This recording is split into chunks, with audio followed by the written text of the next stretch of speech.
Fala, filhotes, vocês estão vivos? No vídeo de agora nós vamos falar um pouquinho sobre o naufrágio de Robinson Crusoe, também de situações de aprendizagem, os desafios da ecologia e o desenvolvimento individual por escrito. Então vamos lá. Para pensarmos sobre o que significa para o homem sair da sociedade e viver isolado, é muito oportuno mencionar um livro que marcou época e até hoje é lido em todo o mundo.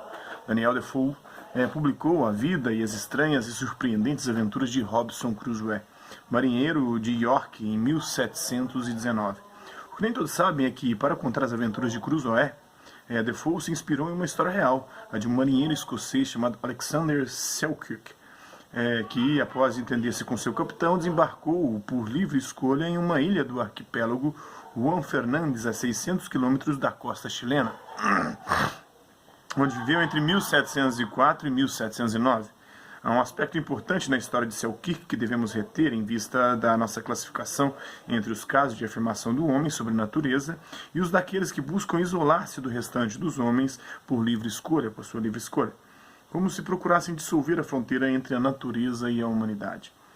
No último momento, Selkirk arrependeu-se e acenou para voltar ao navio, mas o capitão se recusou a embarcá-lo. O navegador que o encontrou e o levou de volta ao Reino Unido em 1709 relata o que lhe contou o próprio Selkirk. Nos primeiros meses ele quase sucumbiu à melancolia e ao terror de ser abandonado em um sítio tão desolado. Robinson Crusoe, a criação literária de Daniel Defoe, inspirada em Selkirk, é vítima do mesmo terror. Tom logo se dá conta de que é o único sobrevivente do naufrágio e de que está em uma ilha deserta. Mas em seguida se acalma e procura reintroduzir a ordem de sua vida antiga na situação em que agora se encontra contra a sua vontade. Então, o Náufrago também é um filme, né? O Náufrago é filme que relata bem, que mostra um pouco dessa situação, dessa circunstância. A primeira coisa que faz nesse sentido é trabalhar em uma árvore os dias que vão se sucedendo uns aos outros, de modo a fixar, por meio do calendário, uma ordem humana na temporalidade indiferente da natureza. Uma filósofa francesa comenta bem esse ponto. Substituindo a preguiçosa fluidez dos dias e a indiferenciação do passado pela inscrição regular do tempo, Robinson restitui o mundo à humanidade. Está em Bernadette de la Mare, Autrui, a tradução nossa do autor do livro, né, de Paris. De fato, o meio encontrado por Crusoe para não sucumbir à sua desventura é povoar sua solidão com traços de humanidade, o que ele faz primeiro fabricando um calendário e depois mediante o trabalho que o humanifica. O trabalho que o Bolsonaro disse aí agora recentemente, né, que as crianças deveriam trabalhar, que o trabalho dignifica o homem e o trabalho infantil é importante na educação das crianças. E o próprio Marx também falava isso. É engraçado que a esquerda está condenando, uma parte dos liberais, também da direita, que é contra, também condenando o Bolsonaro por essa fala, mas o trabalho dignifica o homem.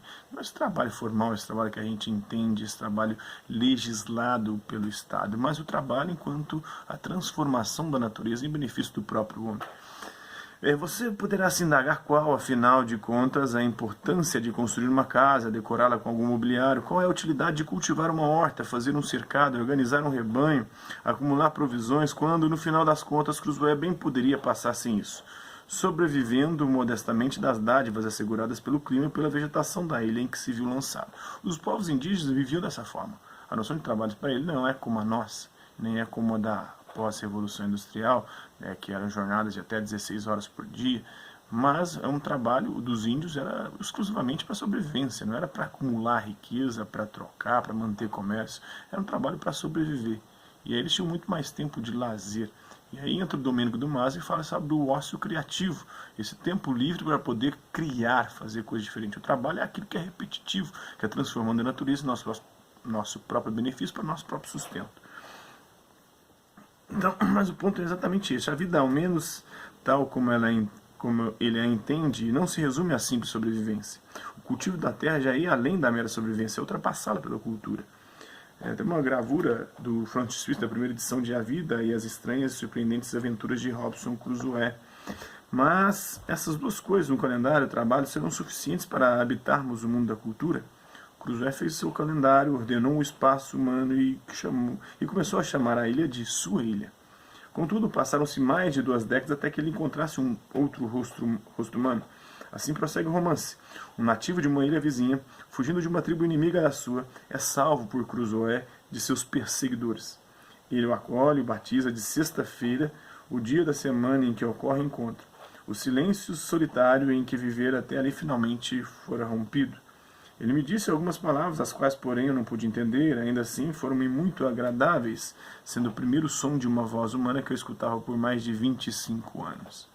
Daniel Defoe, A Vida e as Estranhas e Surpreendentes Aventuras de Robinson Crusoe, tradução também dos autores do livro, edição de referência ao Defoe, The Life and Strange Surprising Adventure of Robinson Crusoe.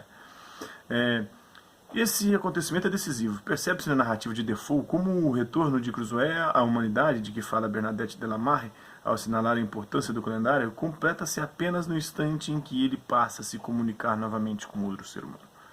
Somente após Crusoe encontrar sexta-feira e lhe ensinar o seu idioma, o enunciado de que aquela era sua ilha deixou de ser um pensamento privado. De início, sexta-feira e Crusoe mal conseguem se entender. Comunicam-se por sinais e por interjeições. Não importa. Pela reação de Crusoe, percebemos que a humanidade, preparada pelo calendário e pelo trabalho, realiza-se para valer apenas com o exercício da linguagem. Só a linguagem que nos humaniza, não é só o trabalho. A linguagem é o que nos destaca, nos diferencia no horizonte da comunicação entre os seres humanos. Não que de sua chegada à ilha, até este momento, Crusoe tivesse desaprendido a falar, nem que estivesse privado de pensamentos, que correspondem a signos linguísticos de sua língua materna, o inglês.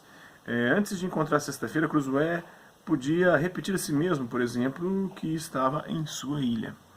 Mas somente após encontrar sexta-feira e lhe ensinar seu idioma, o enunciado de que aquela era a sua ilha deixou de ser um pensamento privado, e ao se tornar intersubjetivo entre sujeitos, isto é, ao que se passa entre dois ou mais sujeitos, esse enunciado se articula com uma forma de vida determinada, com uma maneira particular da existência dos homens.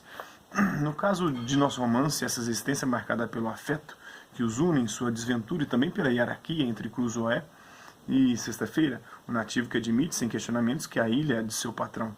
O romance de Robinson Crusoe ilustra bem o fato de que, para haver cultura, não é suficiente a existência solitária de um homem. Partindo de nosso romance em direção a um enunciado mais geral, podemos afirmar que apenas há cultura ali onde há trabalho e comunicação entre pessoas. Ou seja, ali onde a natureza é apropriada e modificada tendo em vista fins humanos. Isso nos leva a outra consequência.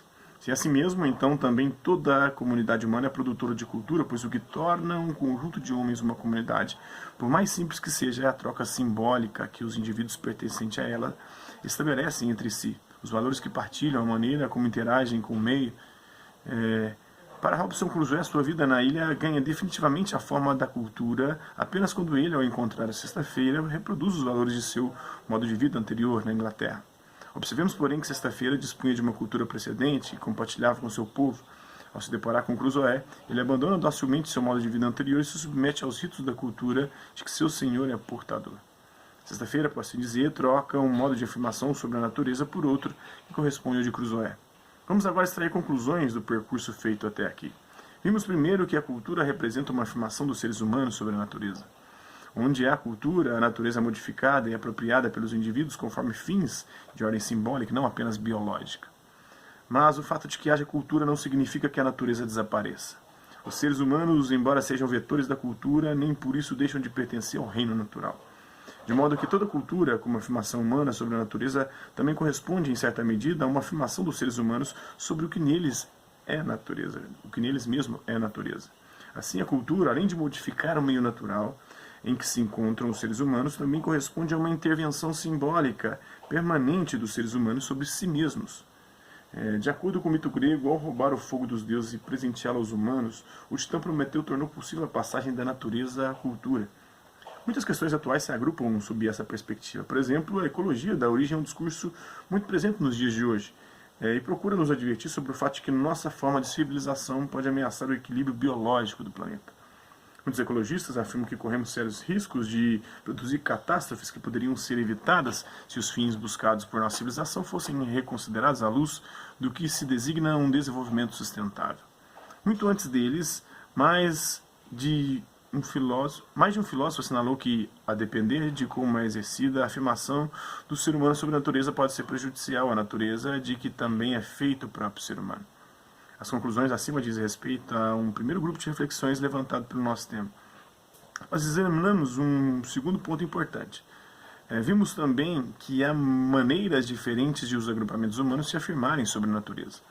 O romance de Daniel Defoe nos dá um exemplo disso. Cruzoé e Sexta-feira são portadores de culturas muito diversas entre si. Ocorre que Sexta-feira se adapta completamente ao modo de vida de Cruzoé, mas lembremos que se trata de um romance cuja narrativa corresponde ao relato pessoal de Cruzoé. O romancista decidiu não dar voz própria ao Sexta-feira, mais ou menos como se o Sexta-feira fosse os povos indígenas e o europeu representando o Robinson Crusoe. É possível, em imagem aérea, ver-se a cerca para conter vazamento de asfalto ocorrido na refinaria localizada em Shinara, China, Japão, em julho de 2012. Então, a situação de aprendizagem, os desafios da ecologia, o desenvolvimento individual por escrito. Por meio de consulta à imprensa, apresente um pequeno texto de aproximação. Essa aqui é a atividade, né? Vamos pular essa parte, espero que vocês tenham gostado do vídeo. Quem curtiu, dá um like. Quem não curtiu, dá um dislike. Quem se interessar pelo conteúdo do canal. Aliás, espera aí, tem mais, né?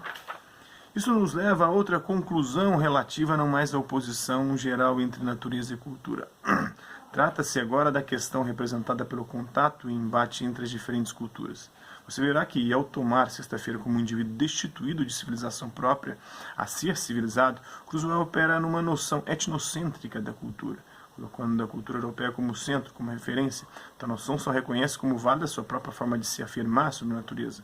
Ora, por que o modo de afirmação do homem sobre a natureza tem de se impor às demais culturas como se fosse a verdadeira cultura? Fica aí o questionamento, espero que vocês tenham gostado do vídeo. Quem curtiu, dá um like, quem não curtiu, dá um dislike. Quem se interessar pelo conteúdo do canal, é só se inscrever, ativar o sininho e aguardar os próximos vídeos e as próximas notificações. Deixe também seu comentário dizendo o que você tem achado dos vídeos e sugestões de temas e assuntos para serem abordados em vídeos posteriores. É isso aí, hasta lá vista, bibis, e até a próxima.